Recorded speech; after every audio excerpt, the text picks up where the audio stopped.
루카가 전한 거룩한 복음입니다. 주님 영광하시소서. 모세의 율법에 따라 정결례를 거행할 날이 되자 예수님의 부모는 아기를 예루살렘으로 데리고 올라가 주님께 바쳤다. 주님의 법에 따라 모든 일을 마치고 나서 그들은 갈릴레아에 있는 고향 나자렛으로 돌아갔다. 아기는 자라면서 튼튼해지고 지혜가 충만해졌으며 하느님의 총애를 받았다. 주님의 말씀입니다. 그리스도님 찬미합니다. 앉으십시오. 여러분들 하느님께 기도를 하고 또 어떤 경우에 또 미사 지향을 넣는데 그 미사 지향을 보느라면 어쩌면 가장 많은 그 비중을 차지하는 것이 그 가정을 위해서 그 가정 구성원들 중에 누군가를 위해서 지향이 이렇게 올라오는 것이 제일 비중을 많이 차지하는 것 같아요. 여러분들도 지금 마음속에 하느님께 또 이 한 해를 마무리하면서 또 새해에 하느님께 또 은총을 구하는 것 중에 또 이 가족과 연관된 여러 가지 것들이 내 마음속에 가득 차 있을 겁니다. 그렇죠? 예. 근데 여러분들이 어쩌면 오늘 우리가 키우고 있는 이 성가정 축에 곳곳에서 우리가 여러 가지 성가정에 대한 어떤 정의를 내리고 또 성가정을 이루려면 또 이렇게 가족 구성원들이 이렇게 살아야 한다. 우리 교회에서 말하는 이 성가정은 유일한 한 가정을 우리는 성가정의 모델로 삼죠. 그것이 바로 예수, 마리아, 요셉이라는 그 가정을 우리는 성가정의 모델로 삼습니다.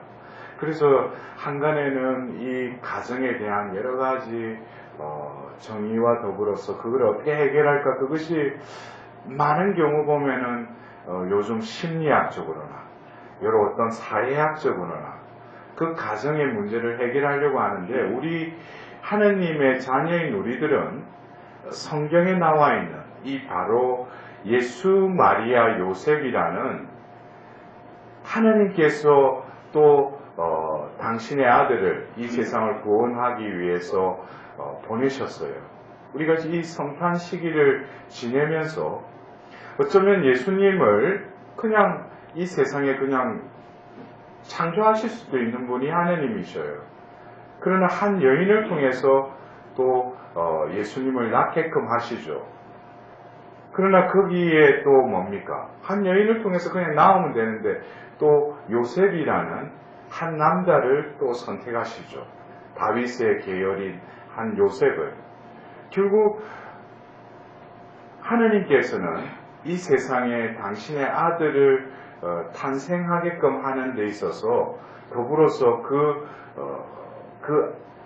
하느님 아들이 태어난 것은 바로 또한 뭡니까? 예수와 더불어서 마리아와 요셉이라는 양부모를 하느님께서는 또 먼저 탄생 이전에 그들을 또 결합케 하셨다는 거예요. 근데 여러분들 우리가 대림 시기를 통해서도 보았고 또 성탄 시기 때 예수님의 탄생의 그 사건들을 보면 어쩌면 있을 수 없는 일들을 자연스러운 방법을 통해서 당신의 아들을 보내시죠. 있을 수 없는 일이라는 것은 결국 뭐겠어요? 바로 마리아는 처녀인데도 불구하고 예수님을 잉태케끔 하시죠. 그것은 성령에 의해서 하나님께서는 그 일을 이루십니다. 그리고 요셉 역시 뭡니까? 남몰래 타혼하기로 했다고 성경에 나와 있죠. 그런데 꿈에서 천사의 또 그 아뢰을 받고 또 뭐예요? 그 마리아를 아내로 맞아들였다고 그랬어요. 이것은 어쩌면 우리가 여러분들도 결혼을 할 때 우리가 남녀가 눈이 맞아서 어떤 조건이 맞아서 나름대로 평생을 또 동반자로 살아가도록 어떤 탐색과 더불어서 결혼하기까지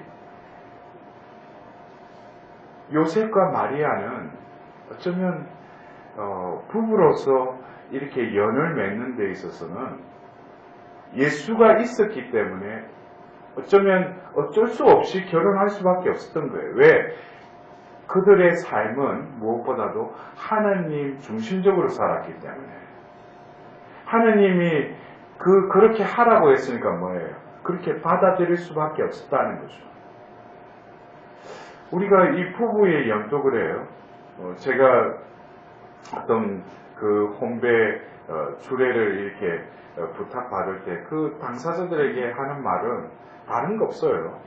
그 준비하는 기간 중에 혼배 서약에 대해서 충분히 그것을 읽고 이해하고 그날 당일에 그냥 입으로만 그냥 혼인 서약을 할 것이 아니라 마음으로 존재론적으로 서로 하나가 될 수 있는 하나님 안에서 그 서약을 잘 묵상하고 준비하라고 저는 그 당부를 합니다. 왜냐하면 우리가 혼배 성사를 맺는 것은 결국 뭐겠어요? 어느 순간에 남녀가 만나서 서로 사랑에 싹 키워지고 결국 결혼의 마음까지 이르는 것도 그 부부의 연을 완성시켜 주시고 더불어서 그 부부의 연을 있게끔 하신 분도 누구예요? 바로 하나님이시라는 거예요. 그래서 우리는 다른 결혼 예식에는 없는 뭡니까? 하나님 앞에서 혼인 서약을 맺죠. 그 서약의 내용은 결국 뭐예요? 하나님이 다 맺어주셨다는 거예요. 그러니까 이러한 부부의 연도 하나님의 이 은총과 하나님의 어떤 계획 속에서 이루어졌음을 우리는 받아들일 때 이 가정은 비로소 시작된다는 거예요. 왜 우리가 지금 오늘 기리는 이 성가정의 모델은 바로 예수님과 더불어서 마리아 요셉이 이룬 공동체이기 때문이에요. 마리아와 요셉은 그 말 그대로 성령의 이끄심에 의해서 그들은 부부가 된 것이죠.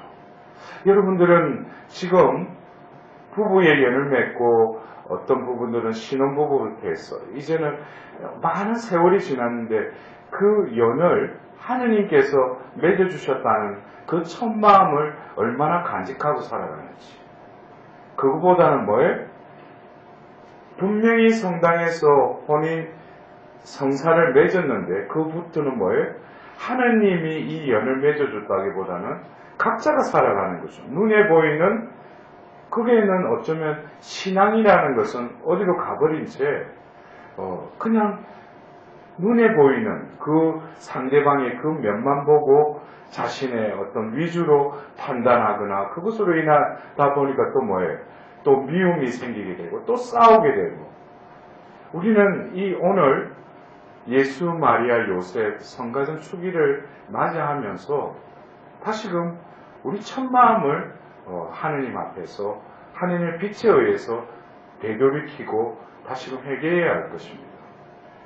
지금 어쩌면 이 나이가 먹어가면서 상대방을 보면서 또 우리가 왜 또 이렇게 살아야 하는가?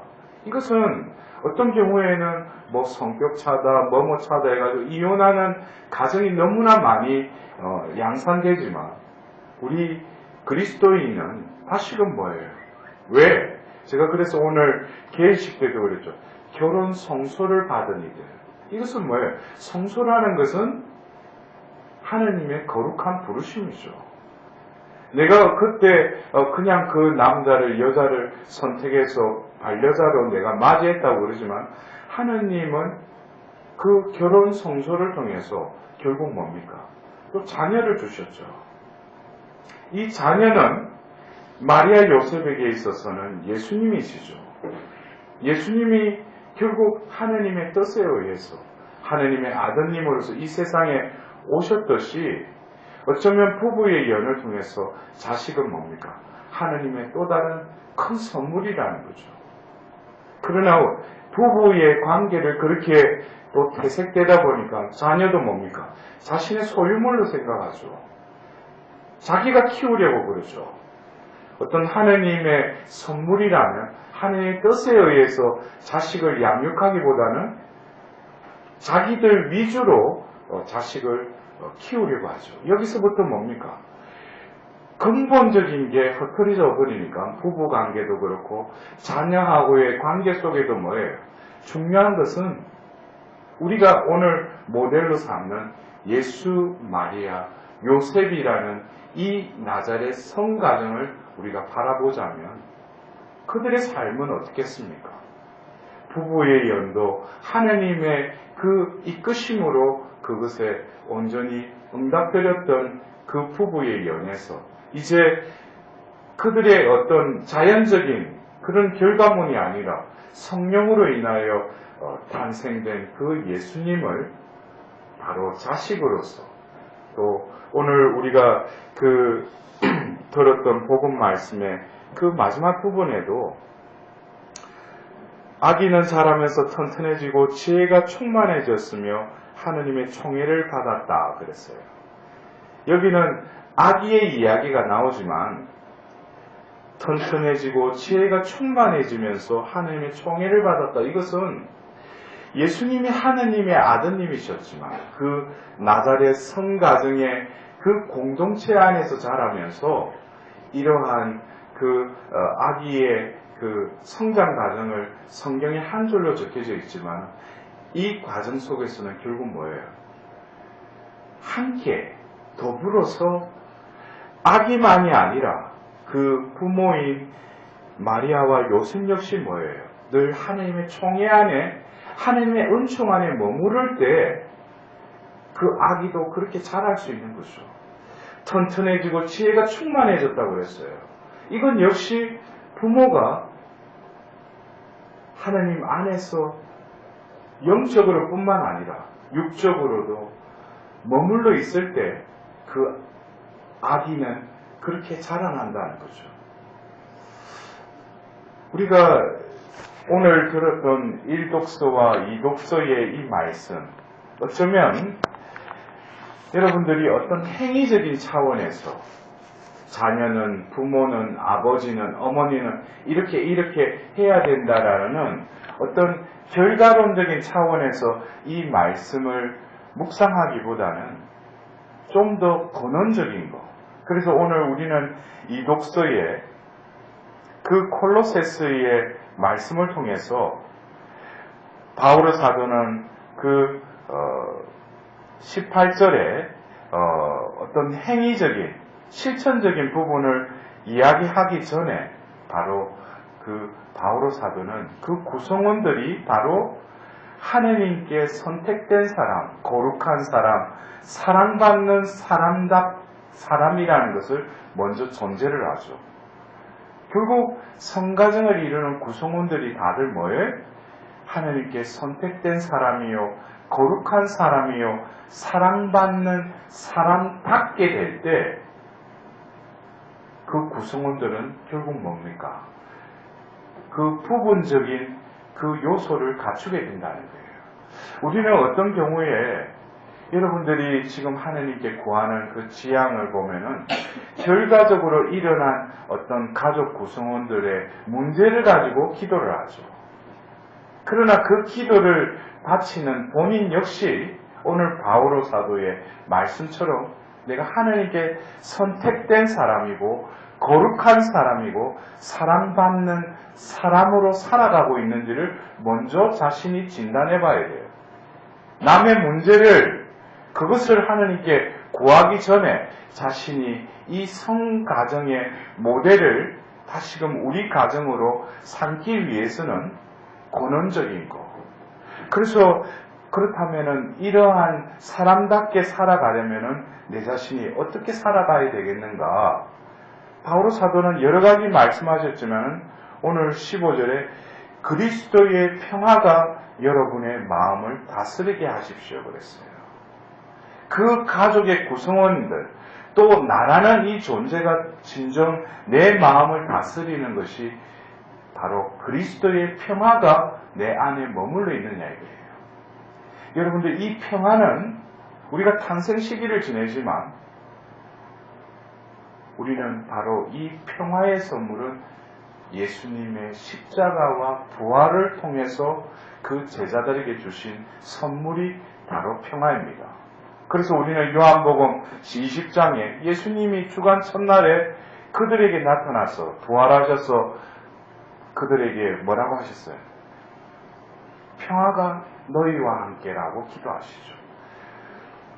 세상이 말하는 평화는 뭐겠어요? 서로 남편은 성진에서 좋은 자리에서 월급 많이 받고 자녀들은 좋은 대학 다 나와가지고 좋은 직장, 좋은 배우자 얻는 거, 그것은 세상이 말하는 그런 외적인 평화죠. 예수님이 순환 전에도 그들에게 말씀하셨어요. 그 제자들에게 뭐라 했어요? 세상이 주는 평화와 내가 주는 평화는 다르다 그랬어요.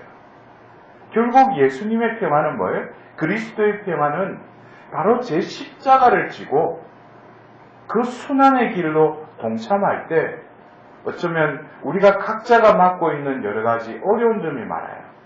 그러나 상대방에게 상대방이 바뀌길 바라고 상대방이 어떤 잘 되기를 바라기 이전에 나 자신이 얼마만큼 하나님 안에서 선택된 자로 거룩한 자로 사랑받는 사람답게 살아가는지 자기 자신을 먼저 점검해 봐야 합니다. 그럴 때 나를 통해서 뭐겠어요? 그분의 평화가 우리 가정에 임하시는 거죠. 더불어서 오늘 바오로 사도는 그리스도의 말씀이 여러분 가운데 풍성히 머무르게 하십시오라고 또한 말씀하십니다. 어쩌면 영원한 생명의 말씀이 우리 가운데 태어나신 이 성탄 시기에 우리 가정 안에 그리스도의 그 말씀이 우리 가운데 머물러 있는지. 저는 오늘 이 강론을 마무리하면서 제가 본당에서 사목을 할 때 어떤 한 가정이 떠올랐습니다. 어쩌면 그 가정은 외적으로 보면은 가난한 가정이었어요. 근데 제가 그 가정을 방문하러 갔을 때 그 가는 길도 그 산꼭대기에 너무나 힘들게 살아가는 그 가정이었는데 제가 그 가정을 방문하면서 그 현관문을 지나서 들어가는데 바로 그 신발장 위에 하얀 칠판, 보드가 이렇게 놓여져 있었어요. 제가 가서 보니까 성경 말씀이 이렇게 적혀져 있었어요.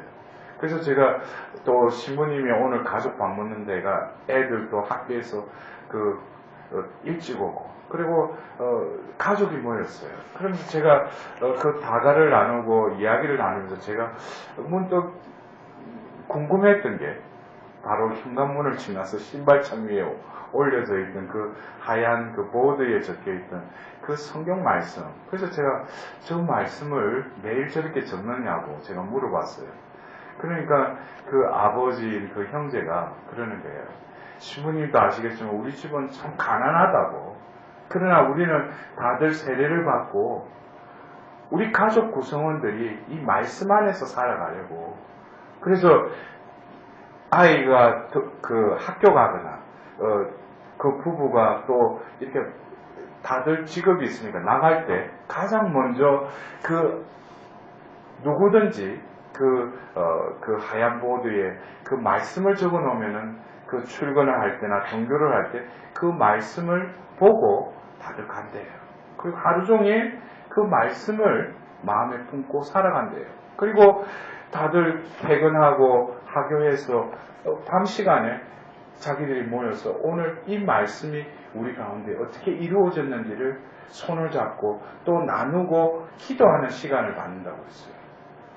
저는 어쩌면 그 가정이 외적으로는 결핍되고 궁핍한 가난의 가정이었지만 이 가정이 바로 예수, 마리아, 요셉의 그 성가정을 살아가구나 라고 생각이 들었어요. 여러분들, 오늘 우리는 다시금 이 성탄의 선물은 바로 이 가정이라는 공동체를 통해서 하나님은 그 이 성탄의 신비를 드러내십니다. 여러분들이 지금 안고 있는 현실적인 문제, 누군가가 아프고 누군가가 탈선하고 누군가가 가정의 위기에 동착하게 되는 원인이 될지라도 나 자신 먼저 오늘 이 성가정 축일을 맞이하면서 하나님 앞에서 회개해야 할 것입니다. 내가 왜 결혼을 했는지, 왜 자식을 낳고 자식을 어떻게 대했는지, 그것은 하나님의 계획이시라는 거예요. 하나님의 부르심이라는 거죠. 내 중심적인 삶에서 하나님 중심적인 삶, 그것이 바로 2000년 전 예수님이 태어나시게끔 선택한 마리아 요셉이라는 양부모를 통해서 하나님께서는 바로 당신의 아들인 예수님이 머무르는 공간이 되게 하셨습니다. 우리도 오늘 이 하루를 지내면서 어쩌면 이 2017년 마지막 이 날을 지내면서 우리에게 주신 이 가정이라는 것을 선물로 받아들이고 지금 현실적으로 여러 가지 겪고 있는 문제를 하나님께 봉헌드리면서 나 자신을 다시금 되뇌이도록 합시다. 하나님 비단에서 올 한 해를 우리 가정을 그래도 지켜주신 하나님께 축복해 주신 하나님께 진심으로 감사드리는 이 해의 마지막 날이 되었으면 합니다.